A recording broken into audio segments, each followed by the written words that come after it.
Okay, एक second में इसको रिपीट कर दूं। आइसोस्टर्स क्या होते हैं? हमारा नेक्स्ट टर्म जो हम लोग पढ़ रहे हैं, सेम नंबर ऑफ एटम होगा, ऐसे स्पेसिस जिसमें सेम नंबर ऑफ एटम होगा, same number of electron present होगा। फॉर एग्जांपल N2O और CO2।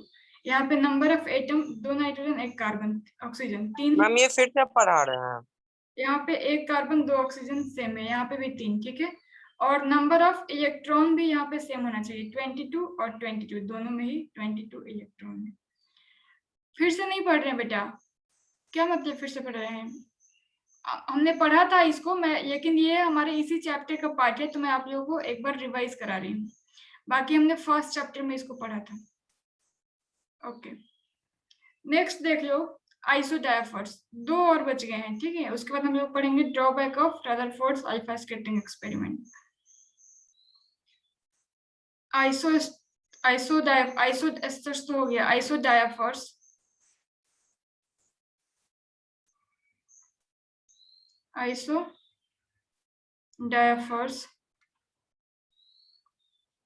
ओके, देखो आइसोडायफर्स क्या है?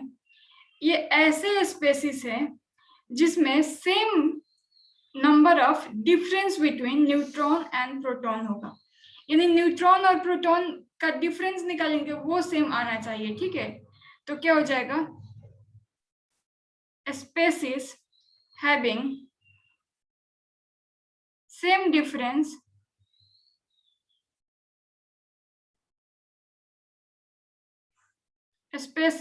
species having same difference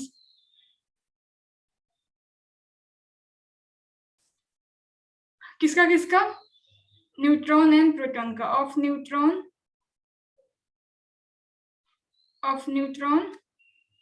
and proton, ठीक है। जैसे फॉर एग्जांपल अगर आप लेते हो नाइट्रोजन और ऑक्सीजन, तो इसका एटॉमिक नंबर 7, इसका 14, इसका एटॉमिक नंबर 8, इसका 16। तो यहाँ पे 14 माइनस 7 करेंगे तो हमारा कितना आ जाएगा? n माइनस पी की वैल्यू। पहले देख लो न्यूट्रॉन और प्रोटॉन निकाल के।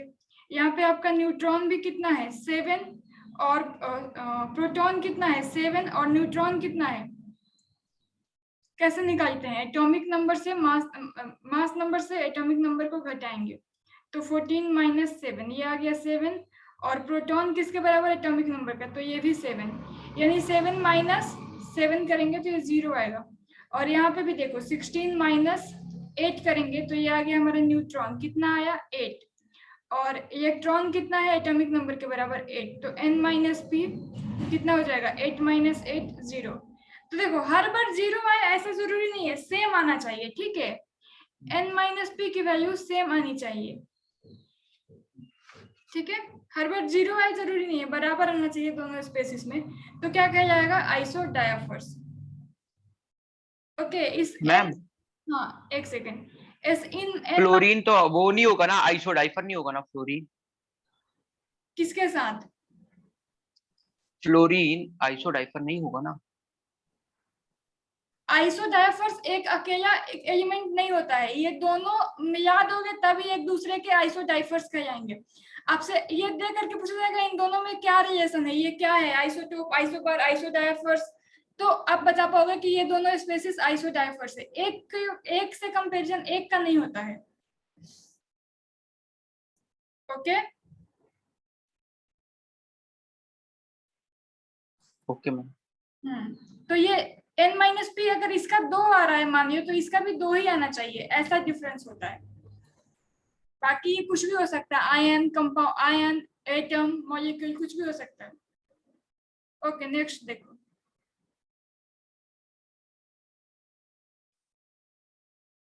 नेक्स्ट हमारा आइसो इलेक्ट्रॉनिक स्पेसिस, और ये लास्ट है,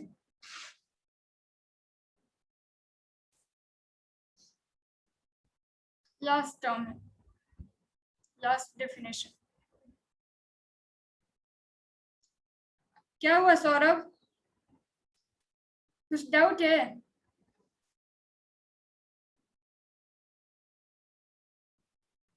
आइसो इलेक्ट्रॉनिक स्पेसिस। मैम हाँ मैम आइसो डायपर्स एक बार पढ़ा दिए थे ना। हाँ, मैंने आप लोगों को बैकअप में बताया था, लेकिन उसको हमारे इस चैप्टर में यूज है और कुछ लोगों का नहीं पढ़ा हुआ है, इसलिए मैं उसको फिर से रिवाइज करा दे रही हूँ, ठीक है। नो मैम, बैकअप से भी पहले एक बार आप पढ़ाए थे, वो बैकअप में तो दोबारा मेरा हो गया था। बैकअप से पहले एक बार हो चुका था, चलो मेरे पास स्क्रीनशॉट था और लिखा जो मैंने था, तो मुझे याद आ गया। गुड, एक बार और पढ़ियो। Which have, okay ma'am. Okay, क्योंकि एक बार इसलिए पढ़ियो क्योंकि इस चैप्टर में इनसे रिलेटेड क्वेश्चन है। अभी तक आपने इससे मैम रिलेटेड ये एनसीईआरटी से ना पढ़ा रहे हैं। हाँ, और मैम इसका जो न्यूमेरिकल्स करवाते हैं वो कौन से बुक से रहता है? वो कुछ क्वेश्चन प्रीवियस ईयर के रहते हैं, कुछ क्वेश्चन मॉक से रहते हैं, स्पेसिस विच कुछ एनसीईआरटी के भी रहते हैं। Species which have same number of electron are और मैम कॉल्ड, न्यूमेरिकल्स के लिए कौन सा बुक बेस्ट होगा? रुक जाओ बेटा, अभी इसको पढ़िए, फिर मैं लास्ट में डिस्कस कर दूंगी बुक के बारे में, ठीक है। Are called isoelectronic species. चलो देखो, ये क्या है, हमने जो आइसोस्टर्स पढ़ा था ना, तो उसमें भी क्या होना चाहिए था, नंबर ऑफ इलेक्ट्रॉन सेम होना चाहिए था, साथ में नंबर ऑफ एटम भी सेम होना चाहिए था।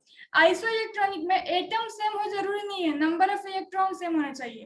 तो यहाँ से हम लोग क्या कर सकते हैं कि ऑल आइसोस्टर्स आर आइसो इलेक्ट्रॉनिक, क्योंकि उसमें तो नंबर ऑफ इलेक्ट्रॉन तो सेम ही होगा। ओके, तो वहां से हम लोग क्या कर सकते हैं, all isosters are isoelectronic species। ठीक है, एग्जाम्पल के लिए N2 और सिलिकॉन ले लो। N2 के पास 14 इलेक्ट्रॉन, सिलिकॉन के पास भी 14 इलेक्ट्रॉन। ठीक है, ऐसा ये आयन भी हो सकता है, जैसे मैंने आप लोगों को पहले भी बताया है। अगर Na प्लस Mg+2 L3+3 ऐसा ले लो, तो इसके पास हो जाएगा 10 इलेक्ट्रॉन। सो मैग्नीशियम के पास 12 होता है, 2 इलेक्ट्रॉन निकाल दिए, प्लस का चार्ज है तो ये भी 10 इलेक्ट्रॉन, इसका 13 होता है, यहाँ पे 3 निकाल दिए तो ये भी 10 इलेक्ट्रॉन। तो ये सारे क्या हो जाएंगे हमारे आइसो इलेक्ट्रॉनिक स्पेसिस। ओके, अब आगे, अब हम लोग पढ़ेंगे drawback of Rutherford alpha scattering experiment. इसमें कोई किसी को डाउट? अभी जो लिखा है इसमें किसी को कोई डाउट? नहीं डाउट? No ma'am. मैं मिटा रही हूँ उसको। चलो अब आप लिख लो रदरफोर्ड मॉडल ड्रॉबैक या फिर Rutherford alpha scattering experiment drawback.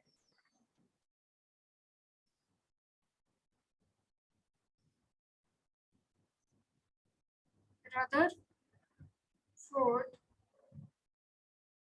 Model drawback. Okay, Rutherford साहब का मॉडल, जैसे मैंने कहा, जैसे ये मैगजीन में पब्लिश हुआ, पहले ऐसे ही होता था, पहले सोशल मीडिया तो नहीं था, तो मैगजीन में अलग से साइंटिस्ट लोग का मैगजीन निकलता था उनके शोध परीक्षण का। तो उसमें जैसे ही पब्लिश हुआ, कुछ समय के बाद ये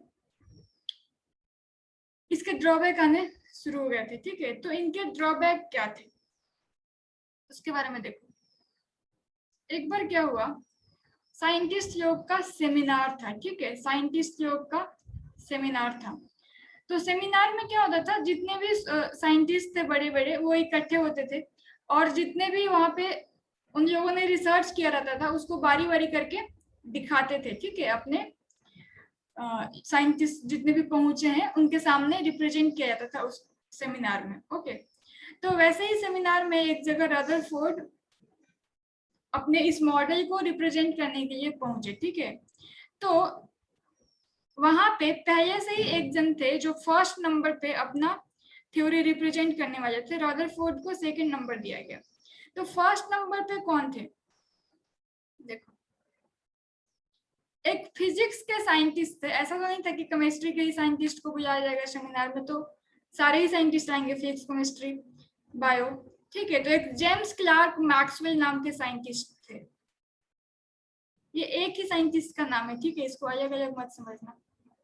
जेम्स क्लार्क मैक्सवेल। उन्होंने नंबर 1 पे अपना मॉडल रिप्रेजेंट किया। उन्होंने क्या बताया था, उनके हिसाब से उन्होंने एक चीज को प्रूव किया था जिसके बारे में आपको उतना नहीं जानना है, बट मैं आपको समझा रही थी उन्होंने क्या खोज क्या किया था और क्या बताया था। उन्होंने कहा कि ये एक चार्ज है Q1, ठीक है, ये Q1 कोई चार्ज है और यहाँ पे एक इसके अपोजिट चार्ज है कोई Q2। जो Q1 अगर प्लस है तो Q2 यहाँ पे क्या हो गया, माइनस, ठीक है।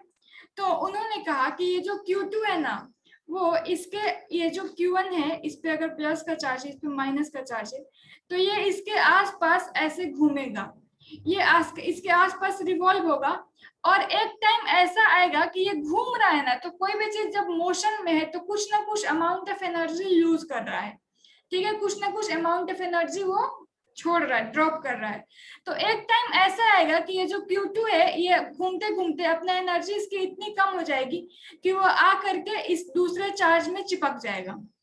एक टाइम ऐसा आएगा जब ये Q2 क्या करेगा, Q1 के पास आकर के गिर जाएगा, उसके ऊपर उसके अंदर चिपक जाएगा Q1 के साथ। ये जेम्स क्लर्क मैक्सवेल ने इसको प्रूव किया था और ये करके दिखाया था, साइंटिस्ट लोग के सामने इसको प्रूव कर दिया था, ठीक है। इसको हमसे ज्यादा मतलब नहीं है, इससे बस हमको ये समझने में आसानी पड़ेगी कि जो रदरफोर्ड का मॉडल है उसका जो ड्रॉबैक हुआ उसमें इसका क्या काम, इससे उसका क्या कनेक्शन है, ये बस समझाने के लिए मैंने ये जेम्स क्लर्क मैक्सवेल का मॉडल आपको बताया, ठीक है। अब हम लोग आते हैं अपने रदरफोर्ड साहब पे। तो देखो, रदरफोर्ड ने जैसे ही अपना मॉडल प्रेजेंट किया तो उन्होंने क्या कहा था कि बीच में हमारे प्रोटॉन, ये पॉजिटिव पार्टिकल होता है जिसको हम लोग न्यूक्लियस कहेंगे, और इलेक्ट्रॉन नेगेटिव चार्ज है जो इसके आसपास पूरे स्फीयर में जो खाली जगह है अपार्ट फ्रॉम न्यूक्लियस उसमें क्या इलेक्ट्रॉन घूम रहे हैं, इलेक्ट्रॉन रिवॉल्व कर रहे हैं, ठीक है। तो जैसे ही रदरफोर्ड ने अपना ये बात कहा, न्यूक्लियस का खोज किया उन्होंने जहाँ पे प्रोटॉन और न्यूट्रॉन है, एब्सोल्युटली फाइन, उसके लिए उनको जितना भी आप आभार व्यक्त करो कम है। बट अब आगे दिक्कत क्या आ गई, जैसे ही रदरफोर्ड ने कहा अपने मॉडल प्रेजेंट करते समय कि ये जो इलेक्ट्रॉन है वो इस न्यूक्लियस के अराउंड घूम रहे हैं, इसके आसपास में घूमते रहते हैं, ठीक है। तो पीछे जो साइंटिस्ट बैठे थे उनमें से एक हाथ उठी जिनका नाम था Niels Bohr, okay, Niels Bohr. Niels Bohr ने क्या कहा, नील बोर ने इनसे पूछा कि अभी आपके आने के 20 मिनट पहले जेम्स क्लर्क मैक्सवेल ने क्या कहा था कि अगर कोई यहाँ पे चार्ज पार्टिकल रखा है, सपोज ये Q1 जिसपे पॉजिटिव चार्ज है, इसके अराउंड अगर कोई Q2 पार्टिकल घूम रहा है तो घूमते घूमते क्या करेगा, आ करके इसमें गिर जाएगा, ये Q1 से चिपक जाएगा। और आप कह रहे हैं कि यहाँ पे जो आपके पॉजिटिव पार्टिकल प्रेजेंट है, प्रोटॉन जहाँ पे आपके न्यूक्लियस में प्रेजेंट है, आप कहते हैं कि इसके आसपास में इधर इलेक्ट्रॉन घूम रहे हैं, इधर कहीं भी जो पूरा स्फीयर है उधर इलेक्ट्रॉन घूम रहे हैं। तो आप बताइए, इस पे आ गया प्लस का चार्ज, इस पे नेगेटिव चार्ज, तो यहाँ भी तो इस इलेक्ट्रॉन के साथ भी तो ऐसा होना चाहिए ना कि ये क्या करे, घूमते घूमते जाकर के न्यूक्लियस में गिर जाए, न्यूक्लियस के साथ चिपक जाए। ये भी तो ऐसा होना चाहिए ना, जैसे जेम्स क्लर्क ने कहा उनके अकॉर्डिंग। एक सेकेंड, ये क्या करेगा, घूमेगा घूमेगा घूमेगा और जाकर के एक ऐसा टाइम आएगा कि घूमते घूमते न्यूक्लियस पे स्पाइरल पाथ को फॉलो करते करते करते करते न्यूक्लियस से चिपक जाएगा, क्योंकि एक तो अपोजिट साइन भी है, अट्रैक्शन भी है, और उसके पास में घूम रहा है तो एनर्जी यूज भी कर रहा है। तो ऐसा कैसे पॉसिबल है कि आप कह रहे हैं कि स्फीयर में रहता है, तो इनके हिसाब से तो ये आकर के चिपक जाना चाहिए था, बट आपके हिसाब से तो नहीं चिपक रहा है, इलेक्ट्रॉन भी फिर ऐसे चिपक के तो न्यूक्लियस में भी प्रेजेंट होना चाहिए, बट ऐसा नहीं है, ठीक है, इलेक्ट्रॉन न्यूक्लियस में प्रेजेंट नहीं है, ऐसा क्यों? तो नील बोर ने कहा जिस तरह से चांद के आसपास, सॉरी ये सन के आसपास मून रिवॉल्व करता है, चांद रिवॉल्व करता है, बाकी सारे प्लैनेट रिवॉल्व करते हैं, तो ऐसा नहीं है, ये पॉसिबल है कि एक ऑब्जेक्ट के आसपास बाकी भी दूसरे ऑब्जेक्ट रिवॉल्व कर सके। तो नील बोर ने कहा कि फाइन, एब्सोल्युटली फाइन कि ऐसा होता है, बट जितने भी प्लैनेट है, अर्थ है या फिर सन मून की बात करें, ये न्यूट्रल पार्टिकल होते हैं, ये चार्ज पार्टिकल नहीं होते हैं। अगर चार्ज पार्टिकल है तो वो स्पाइरल पाथ करेंगे और वो पॉजिटिव में आकर के गिर जाएंगे। तो ये आपका तो इलेक्ट्रॉन तो चार्ज पार्टिकल है, उसमें न्यूट्रॉन होता है, प्रोटॉन पे प्लस है, तो इसमें गिर जाना चाहिए। अर्थ सन तो न्यूट्रल है चार्ज के मामले में, इसीलिए वहां पे ये स्पाइरल पाथ फॉलो करके नहीं गिरते हैं। तो पहला ड्रॉबैक इनका यहीं से आया कि क्या हुआ, इलेक्ट्रॉन विल कीप ऑन लगातार घूम रहा तो क्या करेगा, एनर्जी यूज करेगा। तो keep on losing its velocity, energy कम होगा तो स्पीड भी कम होगा। हम लोग दौड़ते हैं धीरे धीरे दौड़ना हमारा स्लो होता है जैसे एनर्जी डाउन होती है, ठीक है। तो use its velocity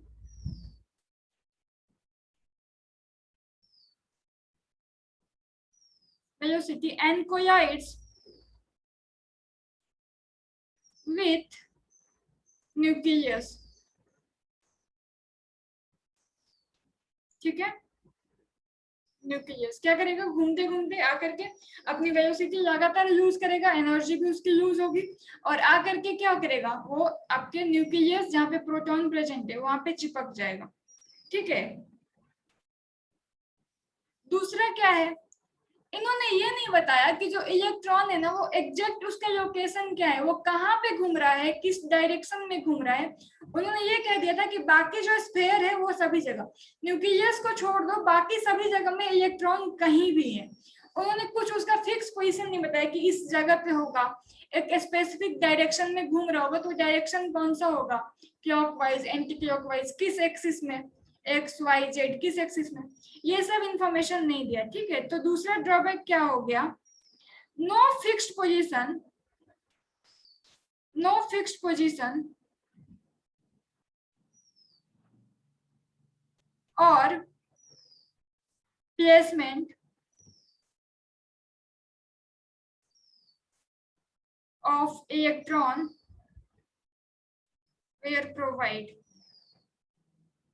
were provide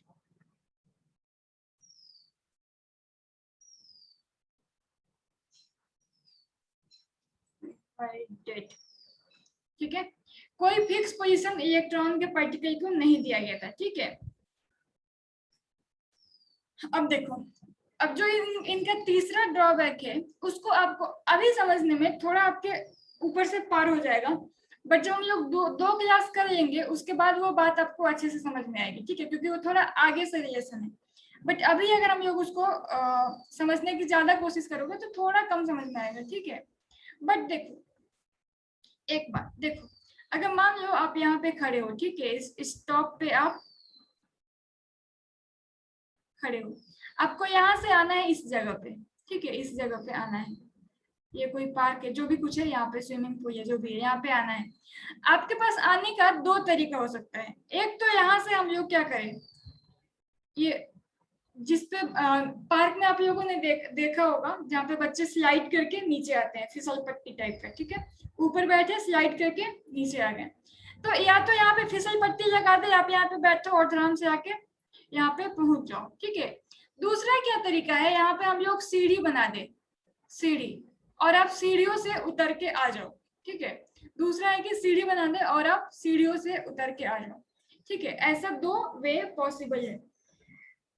अब देखो इसको थोड़ा सा, इसका रिलेशन हमको अभी थर्ड पॉइंट में समझने को मिलेगा, इसलिए मैंने आपको दो बात बताया। ऊंचाई से आने के लिए एक तो आप फिसल पट्टी से आ सकते हो, और एक आप ऐसे सीढ़ी से उतर के यानी ब्रेक करके आराम आराम से आ रहे हो, ठीक है। इसमें तो कोई बैरियर नहीं है, सीधे एक बार बैठे जाम, और यहाँ पे तो आपको चलना पड़ेगा, जहाँ पे चाहे आप रुक सकते हो, जहाँ पे चाहे आप चल सकते हो। ओके, अब आ जाओ यहाँ पे थर्ड पॉइंट में। तो थर्ड पॉइंट में इनका क्या ड्रॉबैक था, according to this model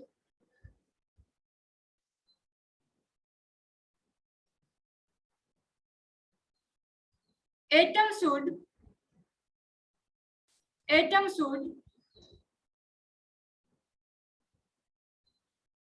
give, यहाँ पे लिख देती हूँ, थोड़ा बड़ा पॉइंट है, give continuous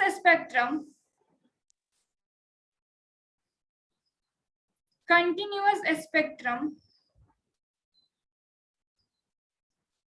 but actually it shows line spectrum. देखो इनके मॉडल के हिसाब से कुछ ऐसी बात थी, स्पेक्ट्रम मान लो कोई चीज होती है, हम लोग आगे उसको डिस्कस करेंगे 2 क्लास में, अभी बस बात समझिए स्पेक्ट्रम है, कुछ फेनोमेना है स्पेक्ट्रम।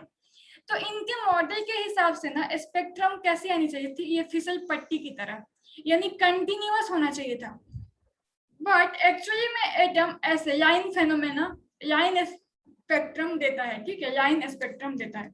तो ये थर्ड ड्रॉबैक थी, जैसे मैंने कहा थर्ड पॉइंट में आपको 2 क्लास के बाद काफी अच्छे से क्लियर हो जाएगी, जब आप स्पेक्ट्रम पढ़ेंगे, हम लोग वहाँ पे लाइन स्पेक्ट्रम पढ़ेंगे तब, ठीक है। अभी भी आपको वो बात क्लियर हो गई है क्या लिखा है, बस डाउट स्पेक्ट्रम में उसको हम लोग पढ़ेंगे, वो हमारा टॉपिक होगा। क्या हुआ सौरभ? सौरभ आप लिखो मत बेटा, कुछ डाउट है पूछ लो, ऐसे ड्रॉ मत करो कुछ भी, आप कुछ डाउट है आप क्या? थर्ड पॉइंट नहीं समझ में आया। हाँ मैंने कहा था आपको कि थर्ड पॉइंट अभी पूरा समझ में नहीं आएगा, ये हम लोग समझ में आ जाएगा हम लोगों को 2 क्लास के बाद, ठीक है, जब हम लोग स्पेक्ट्रम पढ़ेंगे। अभी बस आप इतना बात समझ लो कि इनके ये अल्फा स्कैटरिंग एक्सपेरिमेंट पे रदरफोर्ड ने जो मॉडल दिया था उसके हिसाब से यहाँ पे हमको मिलनी चाहिए थी कंटिन्यूअस स्पेक्ट्रम, बट एक्चुअली में ये दे रहा था लाइन स्पेक्ट्रम। अभी ये पॉइंट आपको इससे ज्यादा नहीं समझना है, इसको हम लोग समझेंगे जब एक बार मैं आपको रिकॉल कराऊंगी, वहां पे याद दिलाऊंगी कि ये पॉइंट क्या कह रहा है। लगभग 1-2 क्लास के बाद जब हम लोग डिस्कस करेंगे स्पेक्ट्रम, हम लोग जब पढ़ेंगे, ठीक है, वहां पे ये पॉइंट आपको पूरा अच्छे से समझ में आ जाएगी। अभी बस जितना लिखा है उतना ही समझना है, फील नहीं करना है, ओके, क्योंकि आपको अभी नहीं पता कि स्पेक्ट्रम क्या होता है। बट हाँ ये देख लो स्पेक्ट्रम एक ऐसा होता है फिसल पट्टी की तरह, एक होता है लाइन स्पेक्ट्रम सीढ़ियों की तरह। तो ये देना चाहिए था फिसल पट्टी की तरह, बट देता है एक्चुअली में होता है लाइन स्पेक्ट्रम, ठीक है। चलो अब हम लोग बढ़ते हैं आगे। ये हमारा क्या हो गया, ये 3 इनकी ड्रॉबैक मिली, ठीक है। अब इनको क्या किया, नील बोर ने इनको कहा कि ठीक है कोई बात नहीं, आपने न्यूक्लियस को ढूंढ दिया, यही हमारे लिए बहुत बड़ा गिफ्ट है आपकी तरफ से। अब हम लोग मदद करेंगे आपकी, और या फिर हम लोग इस पे रिसर्च करेंगे कि इलेक्ट्रॉन के बारे में पता लगा सके, इलेक्ट्रॉन की पोजीशन क्या है, वो कहाँ पे रहता है, किस डायरेक्शन में मूव करता है। उसके लिए नील बोर ने स्टडीज करना शुरू की, और बाद में वो अपने खुद देंगे बोर एटॉमिक मॉडल, ठीक है। उसको हम लोग अभी देखेंगे, पहले आप स्क्रीनशॉट ले लो इसकी।